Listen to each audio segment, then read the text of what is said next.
Welcome to the wonderful world of gardening. You're on a grand adventure, growing your favorite plants and working with nature. Here are a few tips to help you increase your gardening success and enjoyment. It's easy to fill our shopping carts with beautiful and new plants that may or may not be the best choices for our garden. The plants you purchase should thrive in the existing sunlight, soil, moisture, and wind in your garden.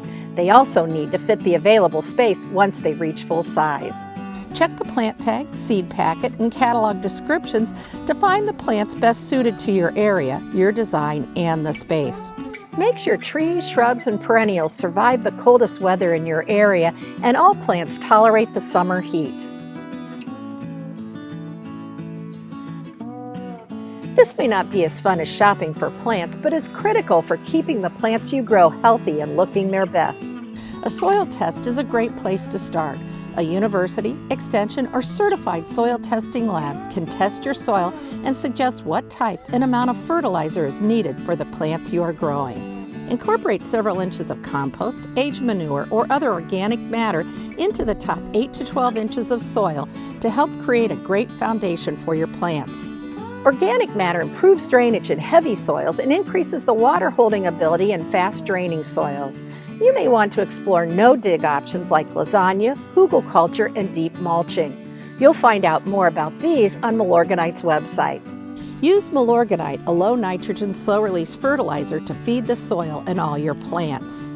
This fertilizer releases small amounts of nutrients over a 6 to 8 week period, encouraging balanced above and below ground growth. Plus, Milorganite contains 85% organic matter, helping improve the soil. Proper watering encourages deep roots that are more drought tolerant, but knowing when to water can be tricky. Rainfall and temperature, as well as soil, type of plant, and its age influence how often you need to water. Check containers daily and new plantings and raised beds every few days. Established plants generally need to be checked less often.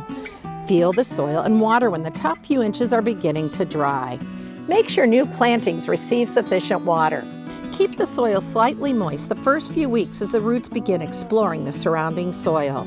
Gradually reduce frequency and be sure to water thoroughly, encouraging deep, drought-tolerant roots. Covering the soil with a layer of leaves, evergreen needles, wood chips, or other organic mulch conserves moisture, suppresses weeds, moderates soil temperatures, and improves the soils they break down. Pull mulch away from tree trunks, shrub stems, and the crowns of perennials and annuals. These unwanted plants compete with your garden plants for water and nutrients. Many weeds also attract insect pests and harbor diseases that can negatively impact your garden. Regular weeding helps prevent you and the garden from becoming overwhelmed by hundreds of weeds to be removed. Check your plants for pests when visiting your garden. Physically removing diseased leaves and small populations of insects is often enough to manage the problem. Do your research before implementing control. Tolerating damage and waiting for nature to manage the problem is often the best solution. Make this call at least 3 days before placing the first shovel in the ground. This free service contacts appropriate companies to mark any underground utilities in your work area. This can help reduce the risk of injury, inconvenience, and save you money by avoiding damage to these utilities. With each season, you'll gain more gardening knowledge and confidence. There's always more to learn and challenges to overcome. But best of all, you'll enjoy watching your gardens grow, creating homegrown flower bouquets, and eating garden fresh vegetables.